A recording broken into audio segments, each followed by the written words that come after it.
Bom dia a todas, bom dia a todos. Bom dia. Primeiramente, Fora Temer. Em segundo lugar é o Aécio. Então a gente pode começar com isso aí. Nós temos reunião na próximo dia 14 e 15 e vamos levar todas essas discussões para a reunião da direção em busca da aprovação, da homologação na FASUBRA, né, como deliberação da FASUBRA daquilo que sair daqui, e também a efetivação da participação da federação nisso que possa ser construído aqui. Inclusive nós temos aqui uma proposta que é convergente com o que já está sendo falado aqui, de modo que há o entendimento de que o Fórum Nacional da Educação, um espaço de Estado institucional, é uma coisa, e o movimento organizado da educação é outra. E o movimento organizado da educação, organizado, conquistou o fórum. Mas ele precisa ter uma vida, ele precisa atuar no fórum, mas também fora do fórum, inclusive disputando o fórum. No fórum não há só entidades do campo democrático popular. O fórum precisa, como de Estado, há entidades que estão em outros campos. E a gente, nesse momento de crise e de golpe, a gente precisa ter essa certeza dos lados que existem e de quem está do nosso lado. Não estou querendo aqui fazer uma volta ao bom e velho Fórum Nacional de Defesa da Escola Pública, mas ele é uma referência. Todo o movimento toda a sua história é uma referência para a gente relembrar agora e, claro, criar o novo, mas a partir dessa experiência rica que foi o Fórum Nacional de Defesa da Escola Pública, que é o Fórum Nacional de Educação, mas que com certeza é preciso avançar nesse sentido. É a primeira questão que essa plenária tem que debater, que é a questão do movimento e a questão da institucionalidade, a ocupação do espaço de Estado e a questão da organização do movimento do campo democrático popular, do campo progressista, que é o mais amplo que eu consigo ser, né? E para disputar o Estado a partir das instituições que nós conquistamos, mas também de outras que a gente precisa conquistar. Inclusive o próprio caráter do fórum, hoje, como ele vem sendo construído e, enfim, como ele deve ser de fato. Bom, nesse sentido, é preciso a gente caracterizar, existem pelo menos 3 grandes polos na educação hoje, que é caracterizado pelo denuncismo, que tem na sua pauta a educação como uma questão secundária, né? Como a Jandes acabou de dizer aqui, o Sindicato dos Municipais da Educação Municipal de Curitiba, mas tantos outros da nossa própria base, tem a pauta da educação como uma questão de agitação, de agitação, propaganda e disputa política de outras, de uma questão mais geral, secundariza.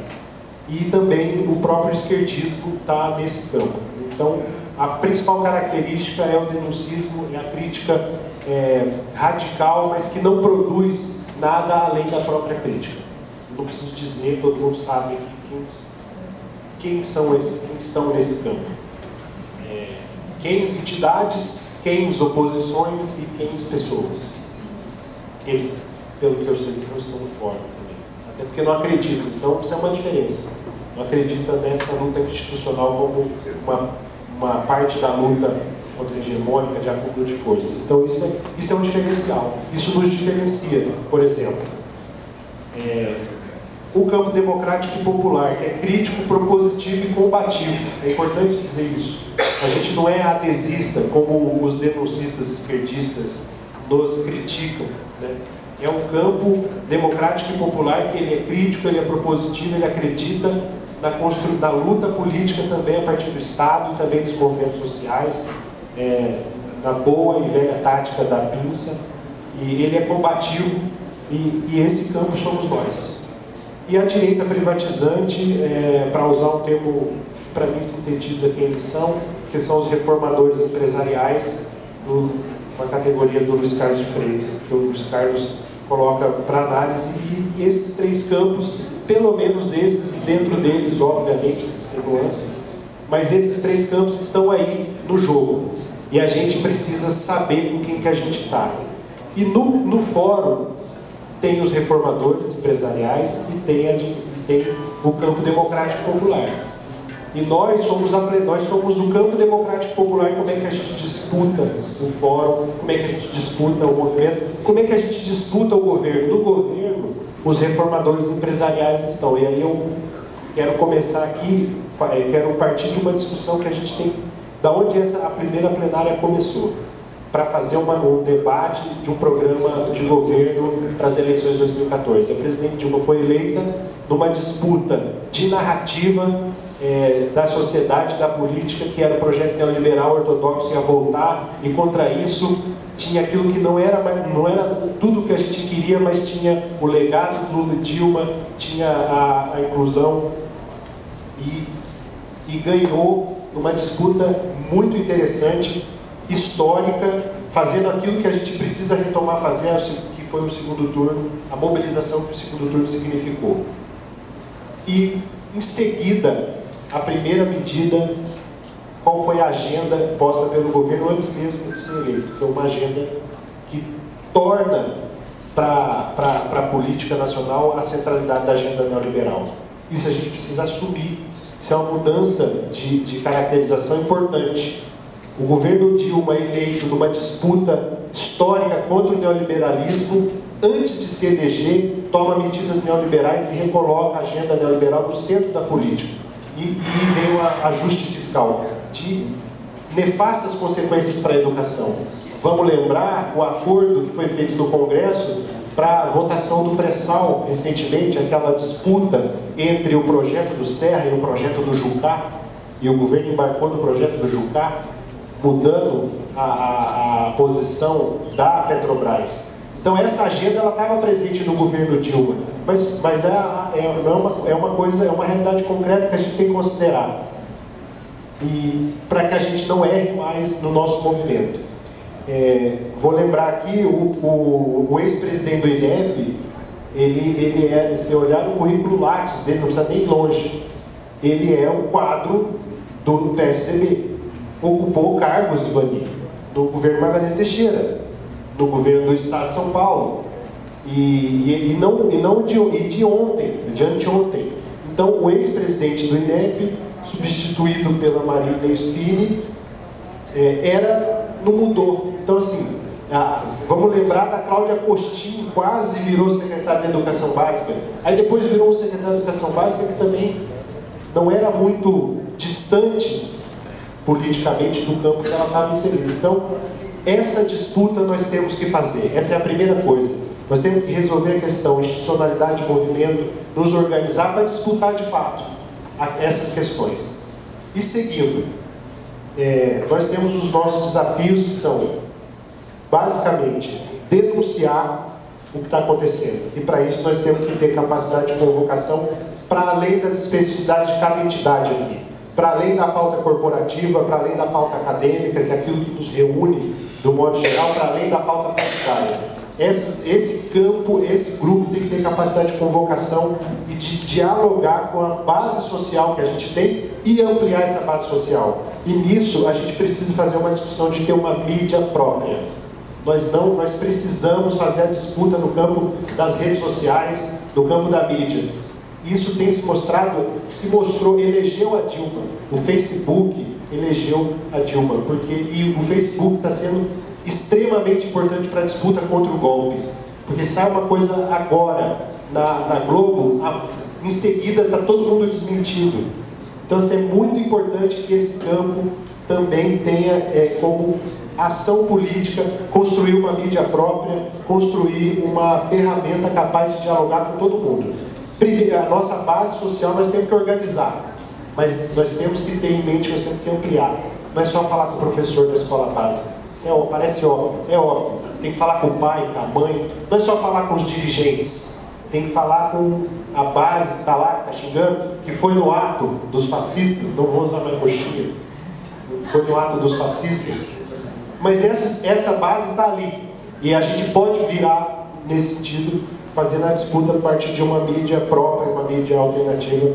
E aí, por fim, organizar e capilarizar esse espaço. Nós temos que ir para os estados fazer plenárias estaduais, com as entidades e etc. Para garantir as CONAIs, para garantir a CONAI. E aí, qual é uma bandeira interessante para a gente? A questão da democracia, a partir da unidade concreta que existe. A unidade concreta que existe hoje, depois da eleição da Dilma, do segundo turno, é a Frente Brasil Popular e a Frente Povo Sem Medo. É ali que está, essa é uma referência para nós. Mas eu não sei como se daria isso. Existem peculiaridades nesse grupo, mas de qualquer forma o que reúne as pessoas hoje, que dá unidade para a esquerda, é a luta pela democracia, é a luta contra o golpe. E quem acha que isso não é golpe, golpista é. E isso nós temos que dizer para todo mundo. E não tem choro nem vela. Nós temos que dizer que os campos esquerdistas que titubeiam na hora de fazer a análise de conjuntura e a caracterização do que está acontecendo hoje com o Brasil, de que não é golpe, estão jogando o peixe na cesta dos golpistas. Por isso, também são golpistas e têm que ser tratados como golpistas, desde a eleição do sindicato até a disputa da educação de um modo geral e da disputa da sociedade. Então a gente tem que capilarizar. Isso foi falado aqui, a gente veio com uma proposta de fazer plenárias estaduais da educação. Agora pode ser comitês das frentes, alguma coisa a gente tem que fazer para capilarizar, para ir para os estados discutir com as nossas bases estaduais, nossas bases mais presentes.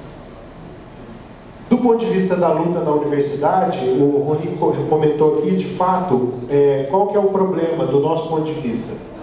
Recursos insuficientes para o desafio que o governo colocou para as instituições federais de ensino,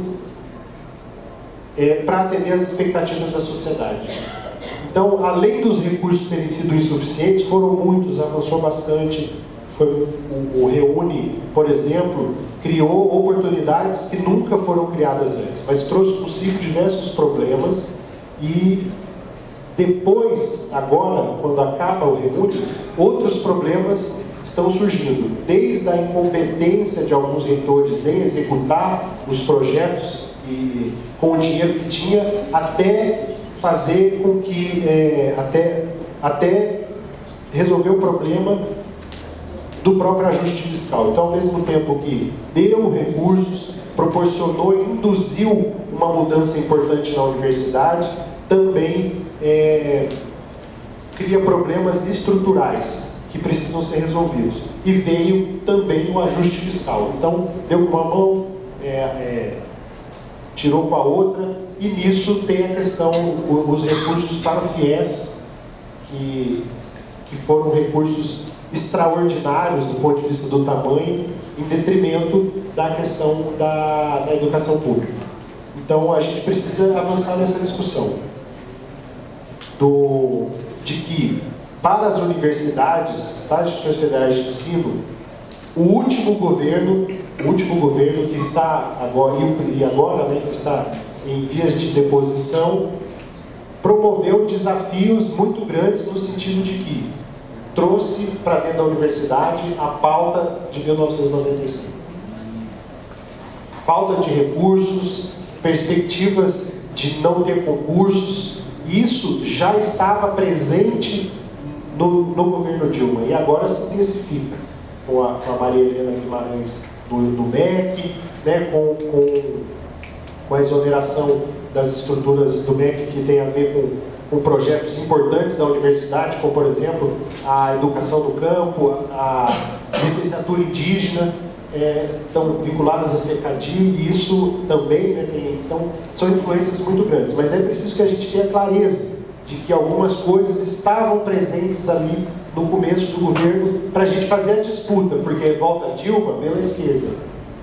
Porque se ela voltar para continuar fazendo o que ela estava fazendo, isso é uma coisa que a gente precisa ter como perspectiva de luta, que a gente está se organizando aqui para lutar para sempre. A A gente está se retomando a organização para não parar de lutar em nenhum momento. Porque se a gente para, o que acontece? A Cláudia Costin vira secretária da CF. Veio para a presidência do INEP um cara que é quadro técnico tucano. E etc, e etc, e etc, que eu não preciso falar que todo mundo aqui conhece. E aí, do ponto de vista que eu acho que para construir uma unidade concreta desse campo, não tem outra saída, é fácil.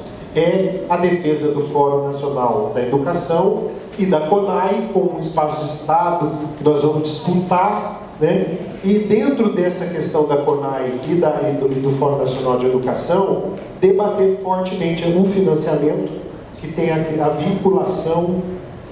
Veja bem, essa questão da desvinculação da DRU, né, que foi aprovada. Olha que contradição.